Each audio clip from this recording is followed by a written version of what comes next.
Olá pessoal, tudo bem com vocês? Eu espero que sim.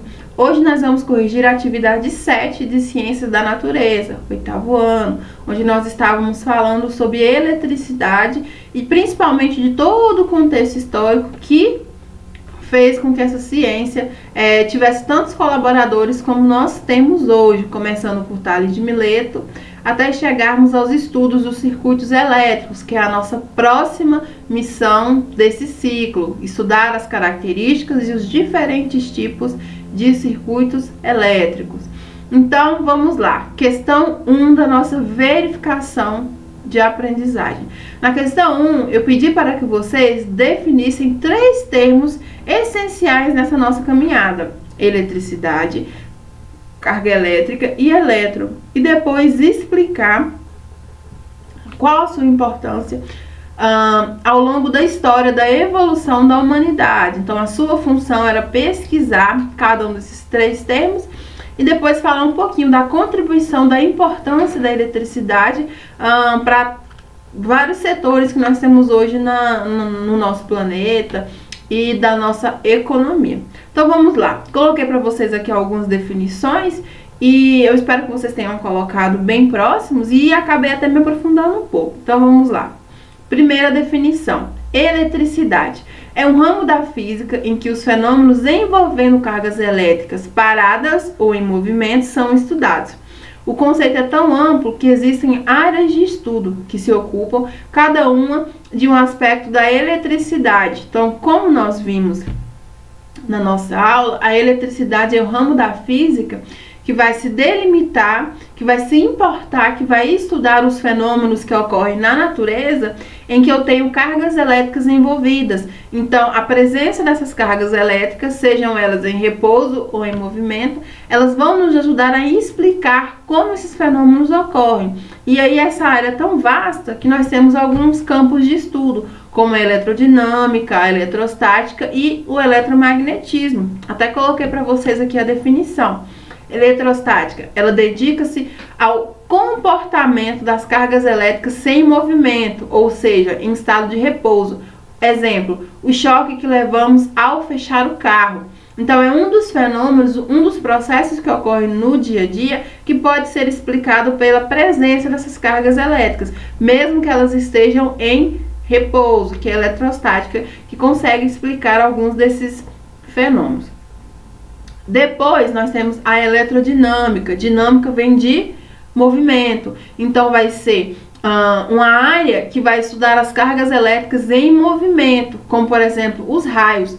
Então, quando a gente quer entender melhor como um raio é formado, por que ele consegue chegar até o solo, tudo que permeia a análise desse fenômeno vai ser eletrostática, porque vai trabalhar com cargas elétricas em movimento. E por último, a gente tem o eletromagnetismo, que vai estudar essa relação do campo elétrico com o magnetismo, que são 2 conceitos e dois assuntos que em vários momentos do nosso estudo eles vão se entrelaçar. Então ele vai estudar a relação da eletricidade com a capacidade de atrair e reprimir polos, que é associada ao magnetismo.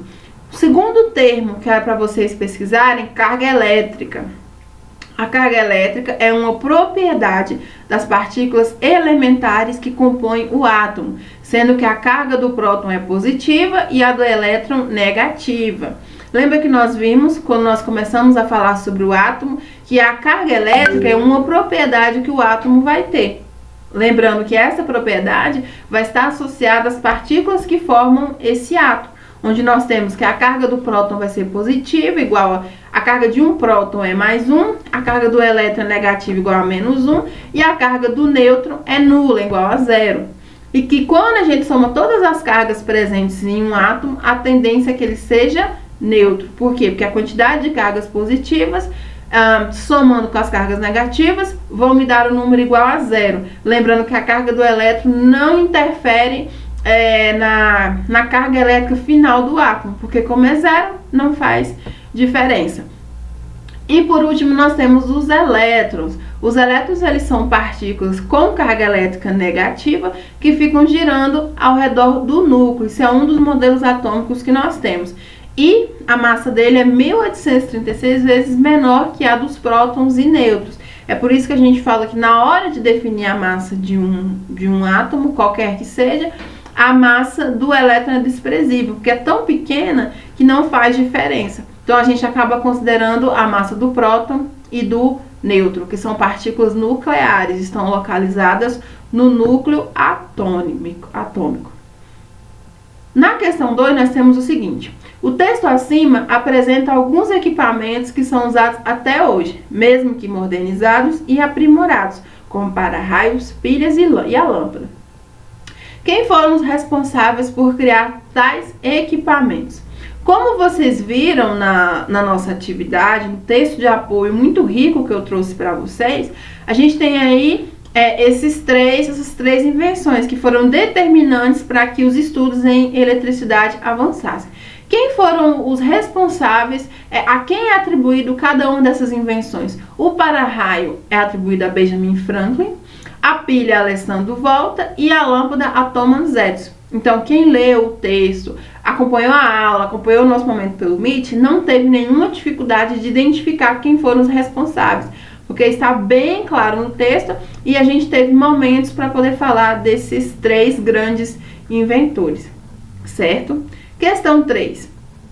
Quem foi considerado o pai da ciência, qual ciência? Da área da eletricidade, e realizou a experiência com âmbar, com a pele e lã dos animais? Essa questão ela é referente ao filósofo que é considerado o pai da eletricidade, porque foi ele que começou a querer a observar esses fenômenos, que foi até mesmo o experimento que ele fez com o âmbar, que é uma resina fossilizada que algumas árvores liberam, e foi o Tales de Mileto, que é conhecido como o pai da eletricidade. Então foi ele um dos primeiros precursores para que essa ciência fosse crescendo. Então não é Aristóteles, embora ele tenha influenciado muitas áreas da ciência, ele sempre tinha alguma coisa a falar, eu sempre digo isso.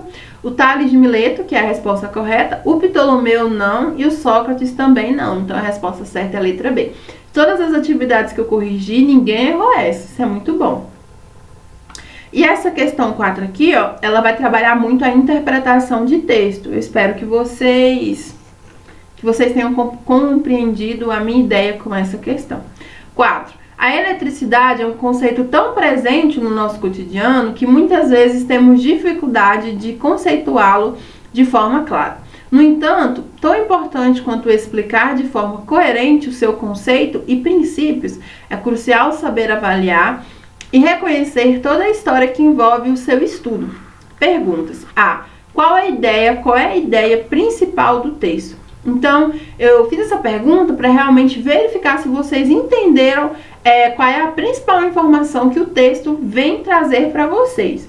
Porque quando nós colocamos um texto, precisa ser um texto rico e que seja claro, ou seja, ao lê-lo, vocês precisam identificar com facilidade qual é a ideia principal, qual é a informação principal que nós precisamos trabalhar com vocês, visto que isso é uma das principais cobranças das provas externas que vocês fazem.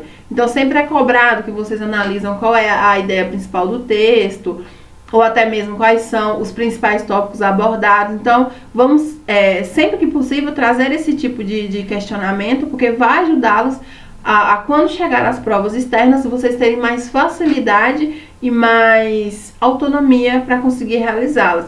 Então, a expectativa é que vocês respondessem, que é apresentar a história que constitui a evolução dos estudos em eletricidade. Porque como nós estamos falando desde a criação do termo eletricidade até a criação dos circuitos elétricos, esses dados são referentes à história da eletricidade, como que ela surgiu e como ela vem caminhando. Logicamente, nós não colocamos todos os dados pertinentes, mas tudo aquilo que foi possível colocar nesse momento, a gente colocou. E o item B, pesquisa um cientista que, assim como os exemplos citados acima, também contribuiu para o desenvolvimento dos estudos em eletricidade e criação de eletrodomésticos. Essa resposta é pessoal, porque nós temos uma grande variedade de cientistas e de inventores que de alguma forma contribuíram para os estudos em eletricidade. Alguns colocaram Nikola Tesla, outros colocaram alguns nomes mais recentes, mas o importante é que esse nome tem uma relação sim com o avanço da eletricidade, ou seja, tornar a eletricidade algo fácil de ser estudado e que todo esse conhecimento construído seja convertido em produtos e serviços para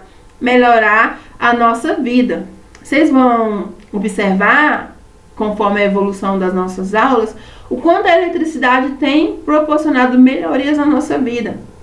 Onde acredito que vocês devam concordar comigo, que se não fosse pela eletricidade, pela internet, as redes, a gente nem conseguiria estar estudando em REAMP.